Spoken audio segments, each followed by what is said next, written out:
Okay, I actually recorded the first iteration of this video, but I had to cancel that because I've received a phone call. Okay, so we're gonna go quick. First, let's introduce the series. As you already know, the series is me reading 48 laws of power and breaking down each law separately and my interpretation and understanding of it. Okay, the reason I'm holding the camera like this though is because let me slow down. The reason I'm holding the camera like this, because in the first iteration, which was like 5 minutes ago, I had to take the camera off a stand to show you the lovely place I'm sitting at. Whee! Bloody amazing, eh? Tell me about it. Quite nice, huh? So yeah, I'm sitting here looking at the lovely view, and I come here each break and try to finish a chapter. Each break from the office, like lunch break, and try and finish a chapter of the 48 laws of power. And then after that chapter, usually I read it here and I go back to work, and then I record my reaction when I get home. So that's why you see all my videos at home. But now I've already read this law because I didn't upload a video yesterday, so I've already read this law yesterday, so I can just do the video here, and then tomorrow the cycle continues. But let's go. So the third law is conceal your intentions. So very important to note, when the author, in this instance Robert Greene, says conceal your intentions, the dude is not saying hide your intentions. It's like, yeah, it's a blurred line there, but is this car on? Car is supposed to be on because it's cold. I want the heat. So when Robert Greene says conceal your intentions, the dude is not saying hide it, because when you hide your intentions, it just puts a magnifying glass on exactly what the hell is this guy doing.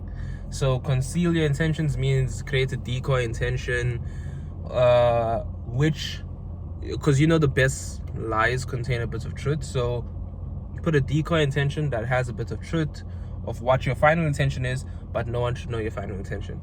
But of course, again, like all the other laws, it's not every intention you should conceal, because sometimes your intention has to be shown to achieve desired outcome. But it's just, this is not a rule, but more of a guideline, or like a point to note. Sometimes you need to conceal your intention, and that's what he's saying. Okay, so in this instance, I'm gonna put, and remember, conceal your intentions doesn't always have to be done maliciously, eh? Conceal your intentions could also, sorry, I had this folded. Conceal your intentions could also be done non-maliciously as well.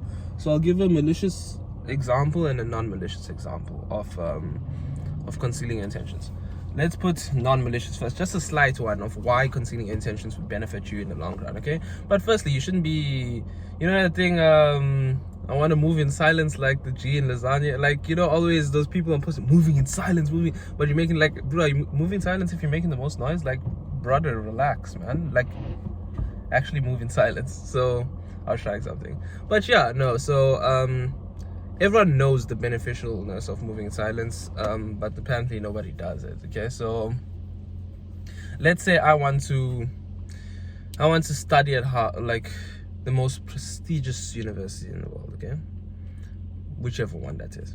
I want to study at the most prestigious university in the world next year.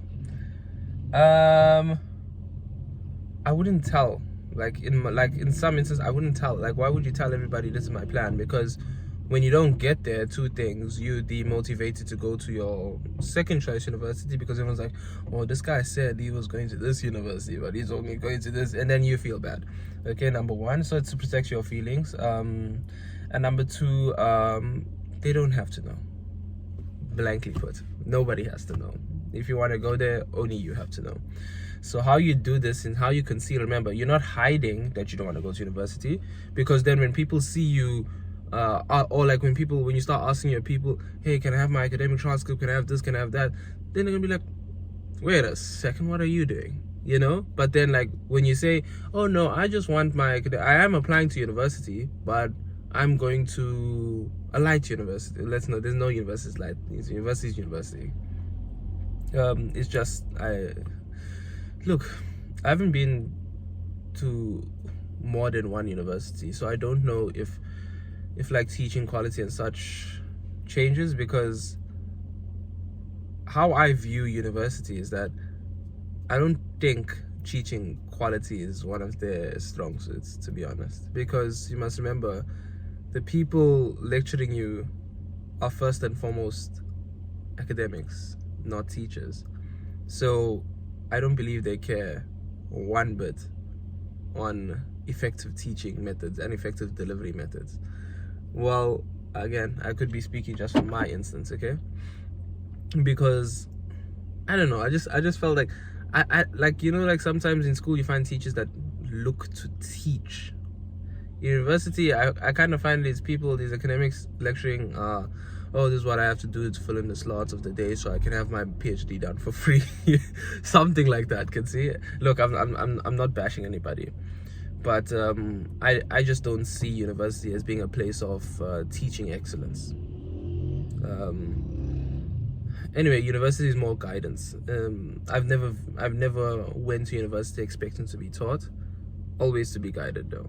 So everything I done was myself, and then if I needed a backstop there quick, I'm like, hey dude, I don't understand this thing yet. Like, I'm trying my best, just not getting it. In that instance, guidance is provided.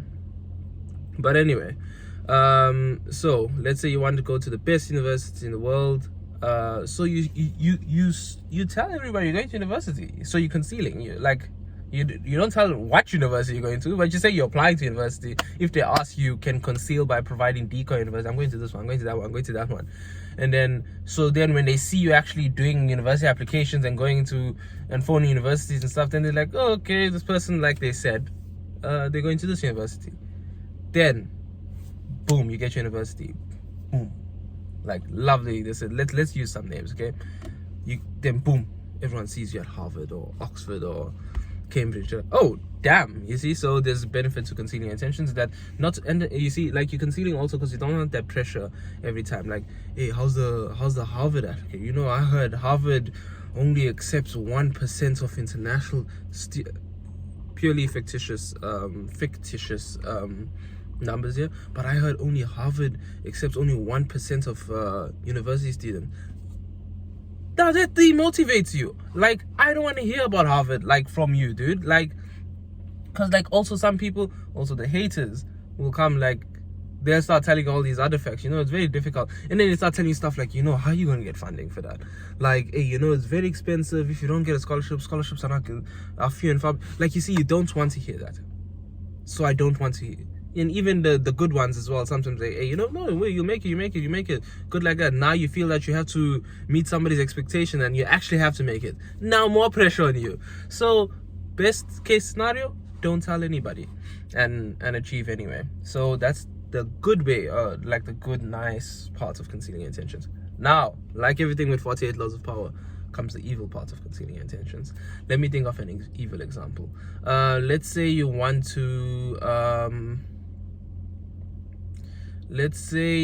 to take over. Okay, I'm gonna, you know, sometimes I try to think of two specific answers and then, like, get jumbled. Let's go the first one that came to me. Let's say you want to take over a company, okay, from the inside, okay. Let's just say you want to take over a company. So you manage to get yourself appointed as one of the directors. So in this case, I'm assuming you're like some sort of what do you call these people? Not angel investors. You know, like the type Bill Ackman is, like, where they come and they invest into your company and suggest improvements. I forgot the definition, but not what is Bill Ackman? He's what type of investor is he? Flip, man, I forgot. Yeah, but the type of investor Bill Ackman is, okay? You come in, you're like, oh no, I've just bought a share. Oh, you come into a company, you're now a director, you've appointed yourself director, or the board has appointed you director, and then you're like, okay, for example, you don't like the CEO, you can see, so you can't see how the business is running from the outside because you cannot.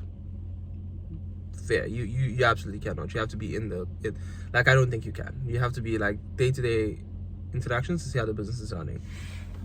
So you go in, you're like, okay, cool, now you're in. Okay, so they think that you label yourself as an operations expert, so you're gonna show how to efficiently optimize processes and such in the company. And after a while, for example, you're like, yeah, now it's time, because these people think I'm a director, so they think I'm only operationally based, but they didn't know I placed myself in operations, because operations actually have an overview on the entire business. So now I can kind of see what needs to do. In fact, let's not say you want to take over the CEO. Let's say you want to know better which improvements to make. You can see, so you place yourself strategically there. Now you can see, okay, this person needs to go, this needs to change, and this can see. So in that case, you're masquerading as one, but your official thing is something else. I wish I could give a better example. The book gives examples, but I don't want to use the examples from the book. But you see, in that instance, it's an evil way. You have like an agenda that will kind of damage or something, but in that case, people knowing that agenda just puts their guards up, just puts their defense up, which in no case doesn't work for you, because when people have their guards up, then you can't necessarily do what you wanted to do. So there's that instance there as well. And then so conceal your intentions. That's in summary, conceal your intentions. I think it's a good one. So yeah, okay, let me go now.